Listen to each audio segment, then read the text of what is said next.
Do you, would you like me to ask you some questions? Either way is fine. Don't have to ask me anything. Or If you want to are you ask. feeling in a kind of mood to answer a question? You can ask. I'll answer. So, well, okay, I have a question for you.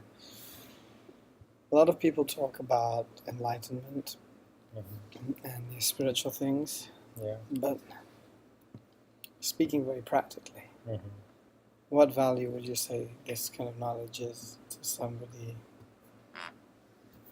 who has a practical need? Somebody who is hungry, somebody who needs a place to sleep, somebody who tries to feed their family.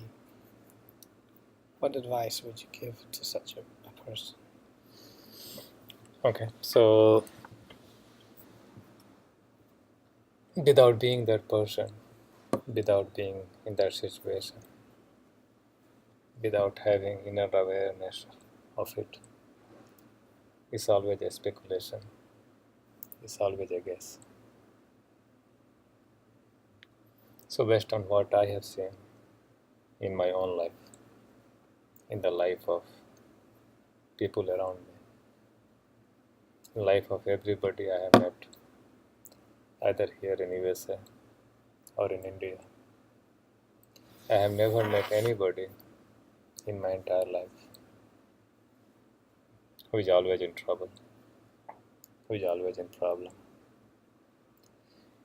I might be hungry, but I'm hungry right now. And that hunger is real. That hunger is felt by body. And that hunger might be a problem, might be a body problem. But this problem exists right now. Where the suffering starts is when I make stories about it. I make stories, I am hungry, I'm such a good person, I have such a good heart, I work so hard. There are so many people who have so much money, who roam in Ferrari, who has so much food, who has so much food, who has so much money, who has so much food that can feed so many hungry people like me. So that's the story. That's the story that I create. And that story I have seen people create over and over and over. So most of the time when they are suffering, they are not suffering because of what is real right now.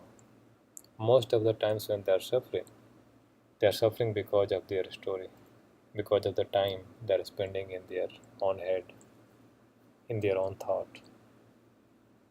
So for that level of suffering, that mental suffering, is when knowledge of self, knowledge of enlightenment, knowledge of ego, knowledge of how these human mental problems are created, who manifest them, how you manifest them, how they operate, how they affect. That's what you can learn, and that's what you can eradicate, and that's what you can remove from your life. Real physical problem, not having enough food, there is no spiritual solution for it. There is material solution for material problem. A spiritual solution is for the problem of mind, problem of thinking, problem of wrong idea, wrong assumptions. Oh, well, that makes a lot of sense. That makes a lot of sense.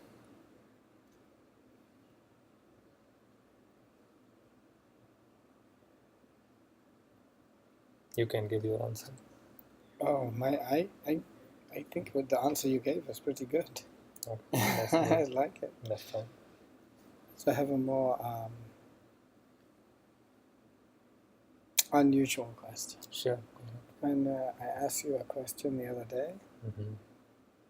then I see a crow landed on the tree. Mm-hmm. And it seemed like the crow was listening to you. Yeah, But of course, no, you can never be sure. never be sure. Yes. What do you think of this phenomenon? Yeah, so this phenomena happens all the time. So you always basically there is level of reality and there is level of question and there is level of inquiry. So right now I'm talking to you and that is based on some physical reality. I can touch you. Mm-hmm. and I can verify that what I see is real. Mm-hmm. Of course, science will tell you, as well as it will tell everybody, that whatever you see, whatever you touch, ultimately is happening inside you, Mm-hmm. is happening inside your brain. Mm-hmm. So basically, electrical impulses are coming inside your brain. Your brain is translating them, Mm-hmm. creating this image of a person. Even when I Mm-hmm. touch, ultimately it is felt by me, felt inside me. So ultimately, you have to believe this level of reality. So that level of reality, when you think that somebody is listening, you cannot verify because you cannot go and ask the crow, Mm-hmm. are you listening? So you have Mm-hmm. no way of knowing whether it is basically as real as me touching you, Mm-hmm. or it is as real as you seeing something in the dream, or if it is something in the middle. What about the people who dream about the future, or people who dream about, or people who can communicate, whose claim that they communicate with each other in a dream world? I know the dream of the future is quite a few people have had that experience from what I've read, but it's more validated. But people who dream can communicate with each other in the dream world. I don't know, but what would you be your thoughts on that? Anything different or the same? So we can do a short experiment. You can close your eye, or you can keep it open. Either way is fine. Okay. I will also close my eyes, or I can keep it open. Only thing is that you and I will not talk for 5 seconds, 10 seconds, and then you tell me if you can hear anything from me. If you can No, feel, if you I'm not can, claiming to have these abilities, but no, some people. but I'm But asking you to do experiment. So okay, don't claim to have this ability. Don't claim to not have this ability. just be innocent about it. Just close your eyes and see if you can feel anything. Okay.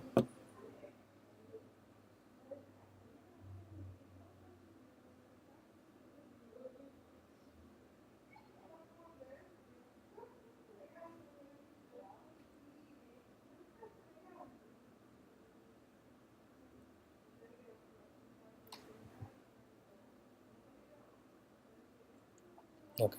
Do you feel anything? So Nothing, if you, nothing, nothing concrete that I could say for sure was something. I think a thought and maybe feel this vague feeling, but it could just be imagination. It's very hard to say that. I wouldn't. I wouldn't count on it. no, so anybody who questions, anybody who start questioning at that level, that maybe it's imagination, will never claim that. So only after you suspend. So think about this one. So a poet looks at a flower, Mm-hmm. and flower looks like so glorious, Mm-hmm. so amazing. It looks so real. It looks like creation of God. Mm-hmm. It looks like it's coming from heaven. It looks like whatever you want to call it, love, grace. A child looks at rainbow. Rainbow looks so pretty, so lovely. Mm-hmm. Main reason it looks so lovely, so pretty to them, because they do not engage their analyzing mind. They do not engage their logical mind. They do not start questioning it. So the Mm-hmm. moment a child starts questioning this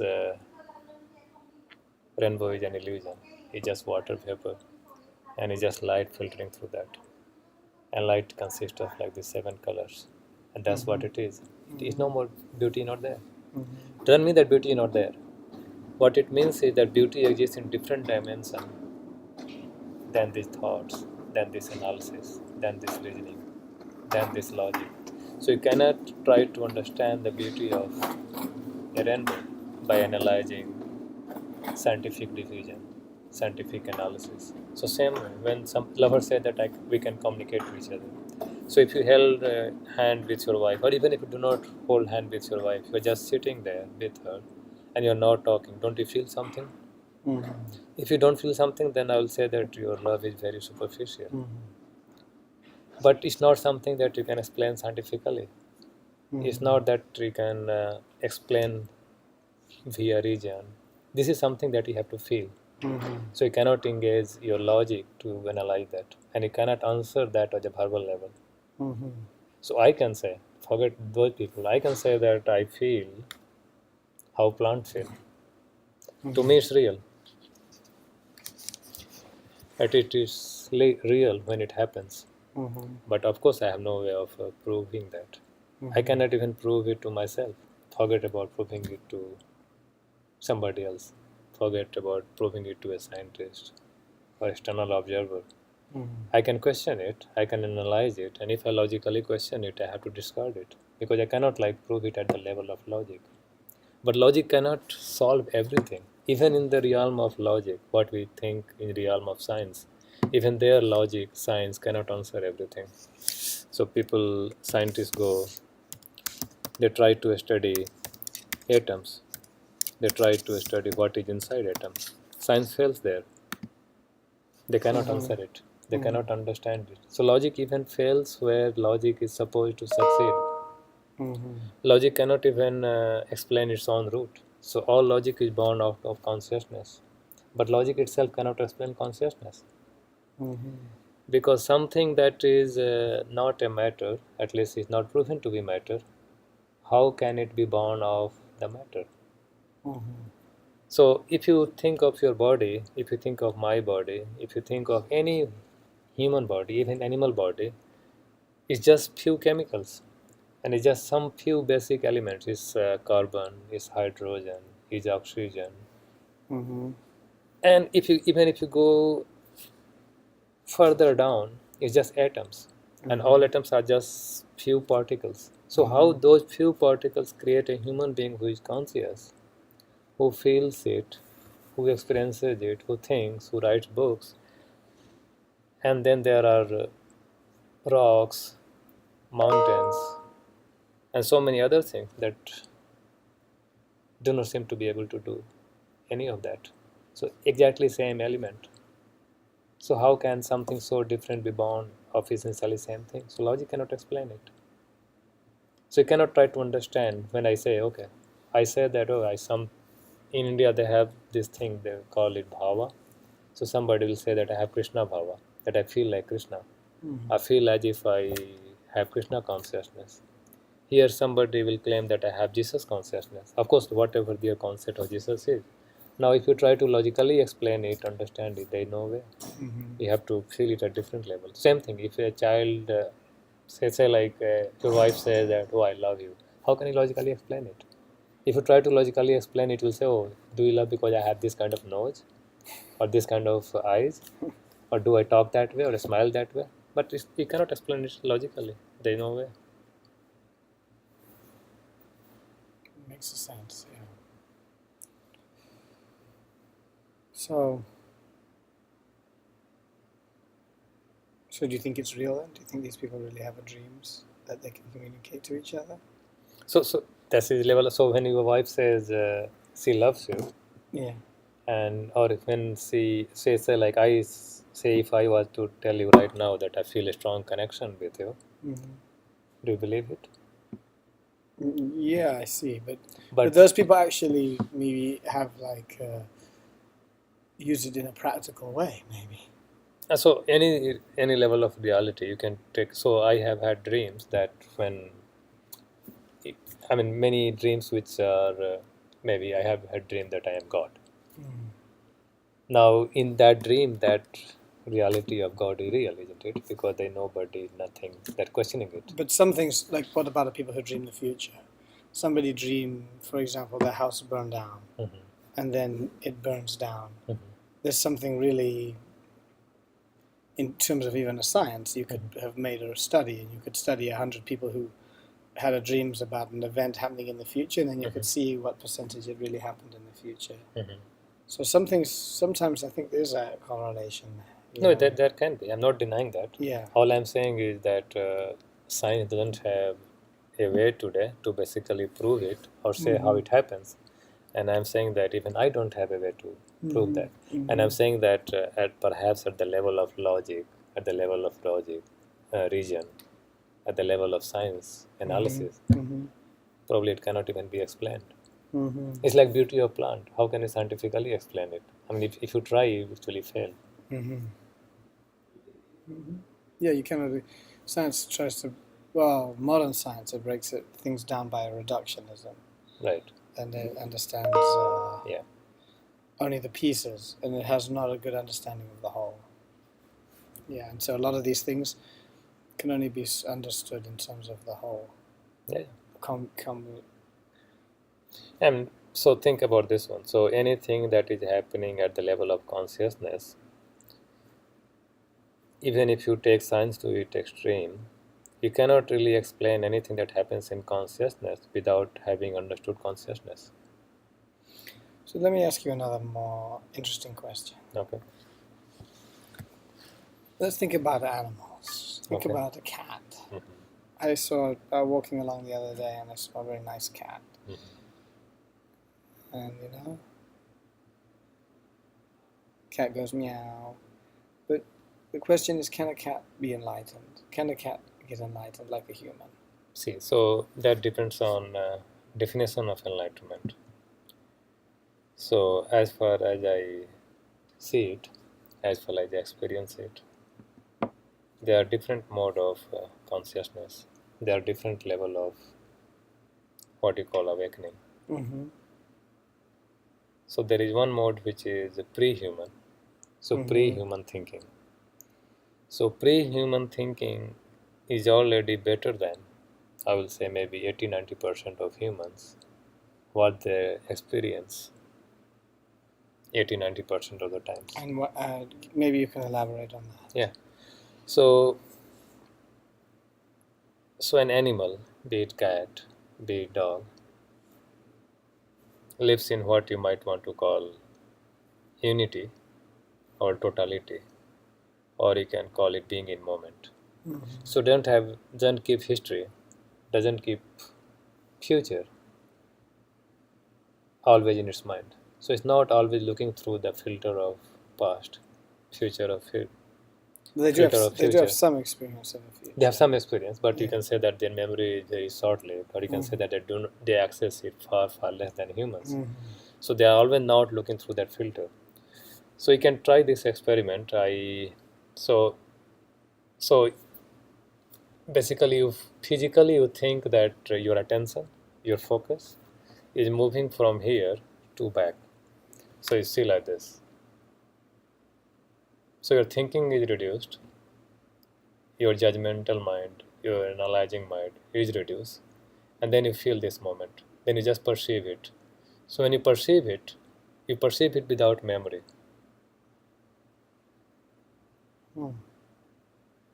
Without imagination. Mm-hmm. And then you'll feel that it is basically, there is no you, and there is no that. There is just this. So basically, there is just perception. And everything is unified, everything is one in that perception. Whatever happening that moment is that is the only thing real, that is the only thing happening. And there is no separate you. There is no separate existence other than what is right now. So in my view, that is the world in which dogs, cats, other animals live. And that world is of unity. That world is of oneness. That is of totality.